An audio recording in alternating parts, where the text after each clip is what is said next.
there were more scenes too that ultimately got cut that like give you a little bit more of an insight into what's going on with the other characters. But yeah, that was part of the delicate dance of like figuring out subplots and how much does Jem know? How much does she not know? Hi, Laurel. How are you? Hi, I'm good. I love your background. Thank you. I love your movie.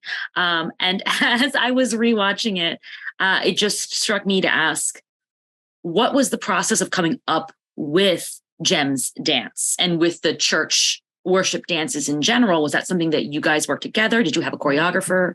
Did you do research, etc.? Oh yeah, all of the above. I love dance in movies. It's my favorite thing. And when I found out about worship dance in my research, I was like, oh my God, I have to put this in the movie. Honestly, because it's just such a great visual way to express like the conflict that she is feeling between, like individual self-expression and her faith and like her inability to sort of like reconcile the two. Cause she worries if she loves it too much, she's not honoring God. And so, yeah, there were many hours of very fun research of just, there's so many worship dances online, and great music, and just, finding great Christian rock songs through that. And we did use a choreographer, Paige Landers, who did an amazing job. And we rehearsed it over weekends. It was like real quick. We didn't have a lot of time for the girls to learn the dance, but they did so well. And I used to know it. I don't know the dance moves anymore. Recording of me somewhere out there, like doing the dance or trying to. I love that. Yeah, you were very hands-on about it. Hey, I love dancing. Yeah. But speaking of Jem's relationship to her faith versus to like her own desires and herself, I thought like the opening sequence with, like the bra showing through the shirt was such like a stark contrast to the ending and just how she feels like reflected in other people or her actions, being judged by her community. So what would you say was the most important thing about her arc in terms of herself through her own eyes versus others? I don't know. I feel like you kind of just said it. It's like,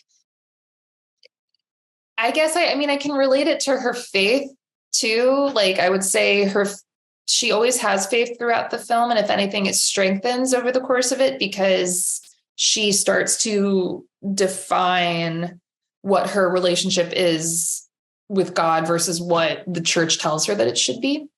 And by the end of the film, it's like, you don't necessarily know where she's going to go. You don't know what she's going to do, but whatever she does, it's going to be on her own terms. And I know you've said, and it's very clear, like the story is through Jem's perspective. You're really seeing, you are one with Jem.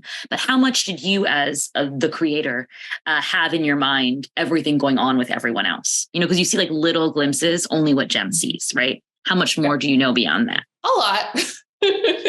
As much as I can. I think also probably there were more scenes too that ultimately got cut that like give you a little bit more of an insight into what's going on with the other characters. But yeah, that was part of the delicate dance of like figuring out subplots and how much does Jem know? How much does she not know? And I think that was important, especially with Owen, like how much does she see? How much do we as an audience believe him? Do we feel like he's really falling for her?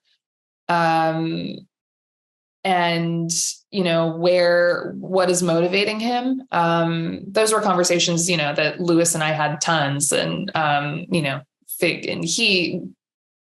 we have those answers. We figured it out. I don't necessarily, I want the audience to kind of be trying to figure it out for themselves throughout and like figure out how they feel about it and how they feel about him. I love the ambiguity of it. And I think that it was wrapped up not with a neat little bow, but that was like the best thing about it.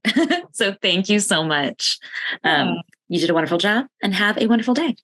You too. Thank you. Chat again. Bye.